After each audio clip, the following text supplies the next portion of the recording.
sympathy, 동감을 하는 부분이 있다 하더라도 실제적으로 일본 기업의 재산이 이제 말하자면 그들 입장에서 봤을 때 데미지가 오는 순간 그게 어떻게 또 여론이 될지는 모르죠. 사실 굉장히 이거는 아주 volatile, 휘발성이 지금 큰 상황이라서 이거 사실 관리를 정치적으로 결단을 하시고 사실 관리를 해야 되는 차원이라고 저는 보는데 문제는 이게 쉽지가 않은 게 스가 총리가 1년이 이제 있는 거잖아요. 그런데 이제 일본은 이제 의원 내각제다 보니까 이게 의회를 해산해 버릴 수가 있단 말이에요.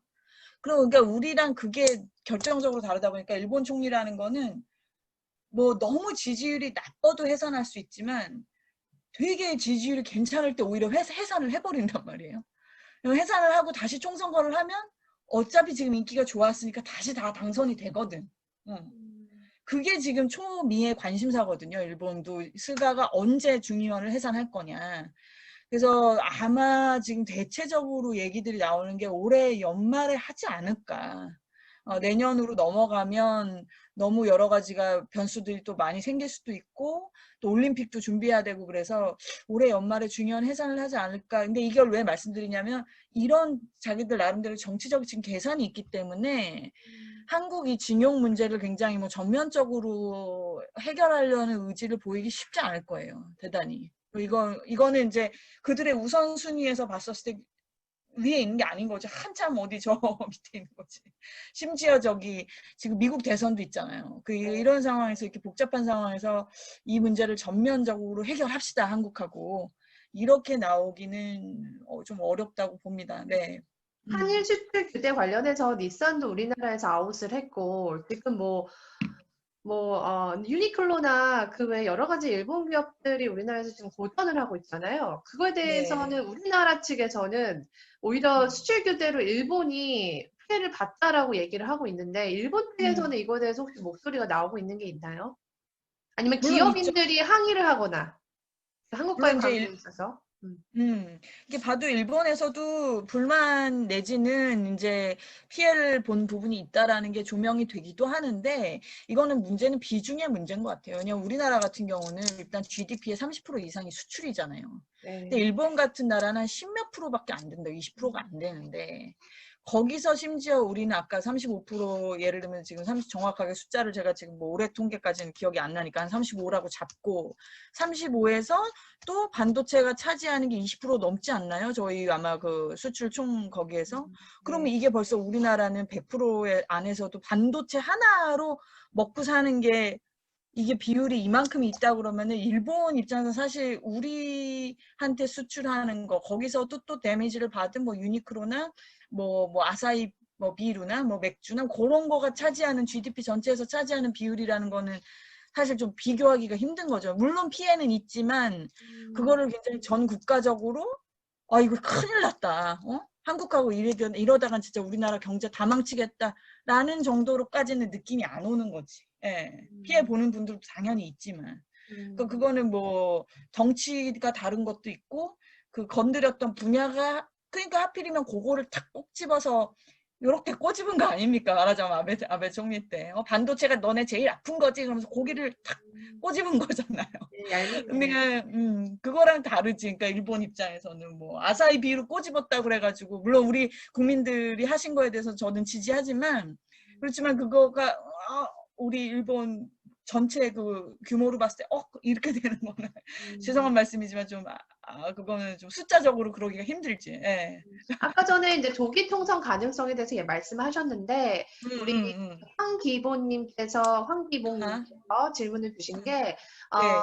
단연히 임기가 얼마 남지 않은 상황이어서 의회 해산 후에 조기 통선 예상해 볼 수 있을 것 같은데 향후 구도는 어떻게 될 것이고 또 코로나 시국에 주목받은 홋카이도 지사 스즈키 리오미치 같은 인물들이 중앙 정치판에 들어올 수 있을지 전망 부탁드린다고 했거든요. 글쎄요, 예. 글쎄, 그거는 이제 조금 더, 아직 좀 얘기하기가 조금 저기한 것 같은데, 좀 속단하기가 쉽지 않지만, 아까 그 가설대로 12월 정도쯤에 해산을 한다 그러면 뭐 당연히 자민당이 압승을 하겠죠. 그리고 지금 스가 총리를 그 만드는 데 있어서 각 파벌들이 합의를 하고 품앗이로 힘을 보태준 거 아닙니까? 그러니까는 어떻게 보면은 이제 그렇게 어떤 굉장히 신인이라든지 뭐 신진 세력이 득세를 하기가 좋은 지금 구도는 아니죠. 게다가 지금 계속 국난이라고 강조를 하고 있는 게 뭐 실제로 그럴만 하죠. 코로나 상황도 안 좋고 경제도 이 모양인데다가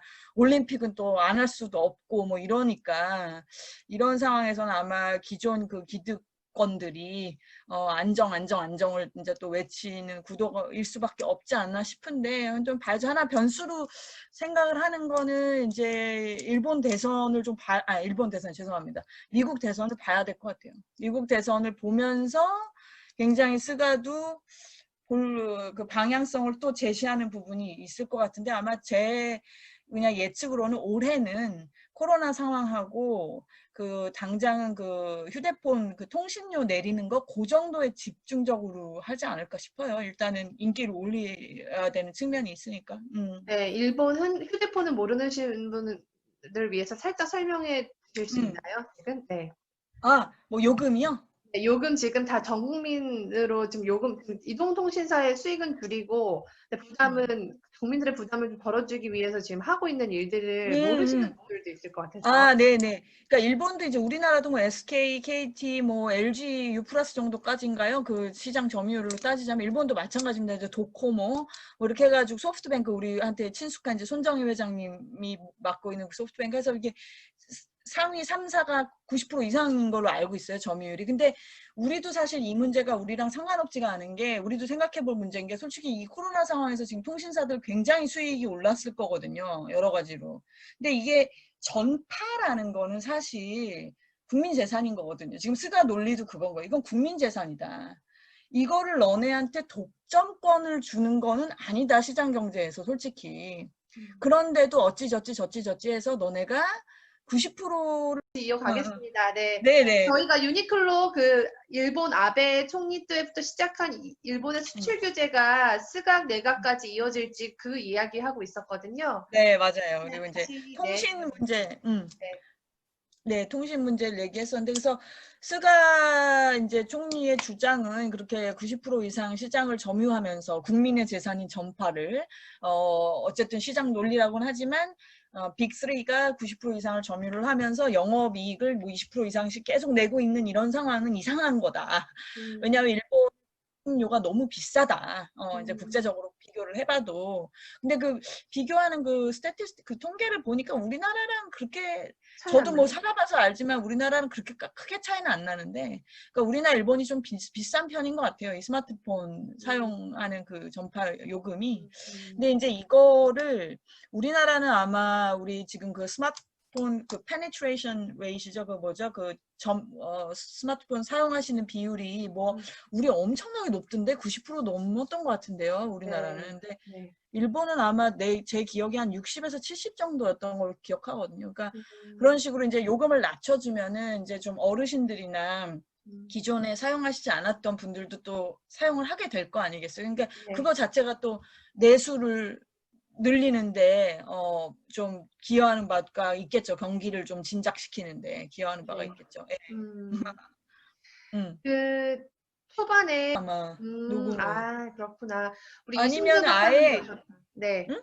갈 텐데 지금 이제 북한과 미국 지금 뭐 미 대선을 앞두고 사실 그 북미 회담 뭐 트럼프가 많이 다시 되면 또 이 북미 회담을 할 것 같아요. 트럼프는 지금 계속 음. 김정은을 계속 만나고 싶어 하니까. 근데 지금 일본은 아베는 굉장히 그 반대적인 스탠스를 보이고 있었잖아요. 근데 스가나 이런 다른 내각들은 어떻게 지금 이 스탠스를 가지고 있을까요? 북한에 대해서? 음. 북한과 미국과 그다음에 북미, 한 요 관계들에 대해서. 네. 음. 아까 이제 저기 초반에도 말씀드렸지만 스가는 그 외교 쪽으로는 사실 조금 뭐라고 딱 단언하기가 힘들 정도로 뭐가 근거가 없어요. 그에 대해서 판단할 수 있는 근거가 지금 외교 쪽은 특히나.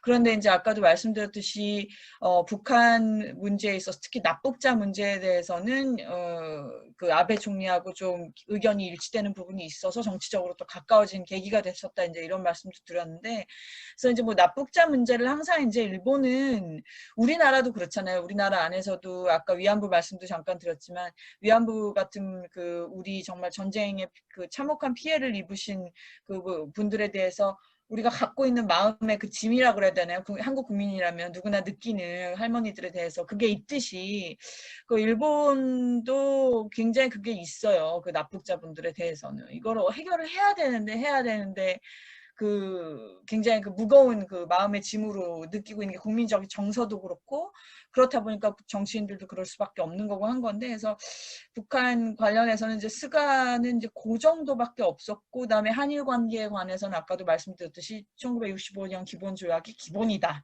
이 입장에 대해서는 뭐 별다른 이견이 있는 양반이 아닌데 그리고 또 이번에도 이제 뭐 또 발언을 한 것 중에는 이제 뭐 기본적으로 미일 동맹이라는 것도 또 기본이다. 그러니까 이런 기본적인 것들에 대해서 굉장히 남다른 무슨 시각을 제시했던 분은 아니에요. 예를 들면 이번에 총재 선거에서 낙선을 하셨지만 3위로 낙선을 하신 이제 이시바 시게루 같은 분은 정치적으로 이제 국민들한테 지지를 받고 하시는 분 측면이었지만 이제 자민당 내에서 파벌 정치에서 이제 말하자면 지신 건데 이시바 같은 분은 예를 들면 야스쿠니 신사 같은 경우도 나는 참배 안 한다. 안 하고 분사를 해라. 전범들하고 이제 그냥 전몰자분들하고 분사를 해서 하지 않는 이상 나는 그건 아니다. 그러면서 나는 차라리 내 그냥 지역에 있는 전몰자들을 희생을 기리는 뭐 지역 신사로 나는 가겠다. 이런 정도로 굉장히 확고한 무슨 스탠스가 있는 분이거든요. 이시바상 같은 경우는. 이 스가는 그냥 전반적으로 그 자민당의 소위 주류 의견에서 딱히 뭘 튀는 발언을 안 했기 때문에 지금 저렇게 되신 거잖아요. 총리가 되신 거니까.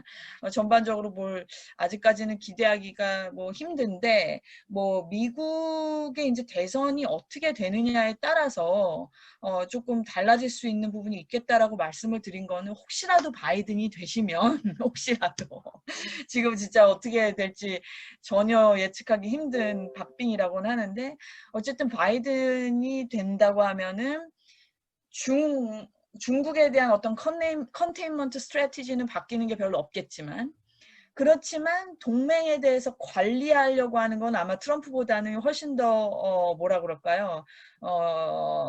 조금 부드러워질 거 아니겠어요? 지금 트럼프처럼 뭐 방위비 뭐 한국은 뭐 테러블이라고 막 이러면서 왜 너네 나라를 지키는 거야? 우리가 돈 내야 되냐? 막 이런 식의 태도는 보이지 않을 거라고 기대를 하고 있는 거잖아요. 우리가 네. 바이든 대통령이 되신다고 하면. 그래서 그런다고 하면 아마 조금 한미일 이 공조를 조금 미국이 조금 더 리딩을 하려고 하는 제스처가 나오겠죠. 이제 그러면 또 스가가 그때까지도 또 총리를 한다고 가정을 했을 때는 조금 더 뭐랄까 전향적인 자세가 나올 수도 있을 것 같고 아직은 하여튼 좀 그래서 제가 거듭 그 미국 대선을 좀 봐야 될 것 같다고 말씀을 드린 겁니다. 우리